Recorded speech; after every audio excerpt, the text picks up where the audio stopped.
নমস্কার বন্ধুরা, আমি সুমি কিচেনে সবাইকে স্বাগতম নতুন রেসিপি দেখার জন্য। আজকে আমি নিয়ে এসেছি আপনাদের সামনে একটা করলার রেসিপি, সোনালি করলা। এইভাবে করলা রেসিপি রান্না করলে কিন্তু একদম তিতো লাগে না, এক ফোঁটাও তিতো লাগবে না, কিন্তু স্বাদ হবে দ্বিগুণ। তো চলো দেখে নেওয়া যাক। এখানে আমি 500 গ্রাম করলা নিয়ে নিয়েছি। করলাটাকে এরকম ছোট ছোট করে গোল গোল করে পাতলা পাতলা করে কেটে নিয়েছি। যতটা সম্ভব পাতলা করে কেটে নিতে হবে। আর একদম কচি করলা, একটু করলাগুলো কিন্তু বাড়তি হলে চলবে না, একদম কচি দেখে নিতে হবে যেন ভিতরে একটু বীজ না হয়। এরকম দেখে করলা এখানে কেটে ধুয়ে পরিষ্কার করে নিয়ে নিয়েছি। দেখতেই তো পাচ্ছ কত সুন্দর করে কেটে নিয়েছি পাতলা পাতলা করে। তো এবার চলো রেসিপিটা শুরু করা যাক।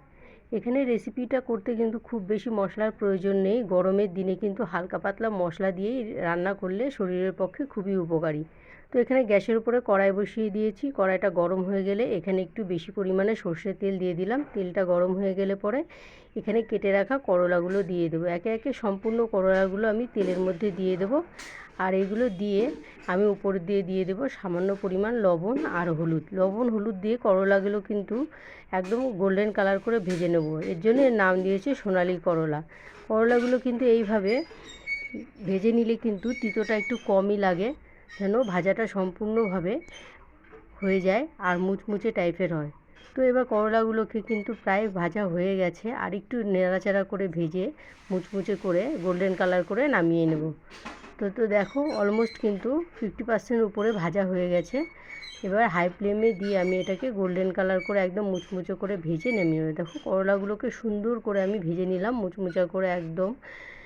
এটা কিন্তু খুবই পাতলা করে কেটেছিলাম, তার জন্য ভাজতে বেশি সময় লাগেনি, একদম ভাজা হয়ে গেছে। এবার আমি একটা থালাতে তুলে নিচ্ছি, ছোট থালাতে। তো সম্পূর্ণ করলা ভাজাগুলোকে তুলে নিয়ে ওই তেলের মধ্যে বাদবাকি মশলাগুলো আমি দেব। তো রেসিপিটা কিন্তু করতে খুব একটা বেশি সময়ও লাগে না, অল্প সময়ের মধ্যে কিন্তু রেসিপিটা হয়ে যায়। আর এদিকে দেখো একটা পাত্রে আমি নামিয়ে নিয়েছি। তো দেখো কত সুন্দর কালার এসছে, করলাগুলো কিন্তু একদম গোল্ডেন কালারই এসছে। ঠিক এরকমভাবে ভেজে নিতে হবে। তো এবার আমি একটা কড়াই বসিয়ে দিয়েছি, সামান্য তেল দিয়ে দিলাম কড়াইয়ের মধ্যে। দিয়ে ওই তেলের মধ্যে আমি দিয়ে দেবো পেঁয়াজ ও কাঁচা লঙ্কা বাটা।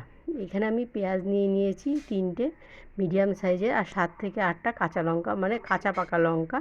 কাঁচা লঙ্কাটায় লাল লাল হয়ে গেছিলো, ওরকম দেখে লঙ্কা নিয়ে নিয়েছিলাম। তো এটা মিক্সচার জারে বেটে নিয়েছিলাম। আর দিয়ে দিলাম সামান্য পরিমাণ লবণ আর হলুদ। তো কাঁচা লঙ্কা আর পেঁয়াজটাকে ভালো করে আমি এইভাবে নেড়ে চেড়ে মিনিট 5 ভেজে নেব, যেন পেঁয়াজের যে কাঁচা গন্ধটা থাকে ওটা চলে যায়। তো এরকমভাবে ভেজে নিয়ে এর মধ্যে আমি দিয়ে দেবো টমেটো। এখানে আমি একটা বড় সাইজের টমেটোর অর্ধেকটা দিয়ে দিয়েছি। অর্ধেকটা দিয়ে কিন্তু পেঁয়াজের সঙ্গে ভালো করে কষিয়ে নেব।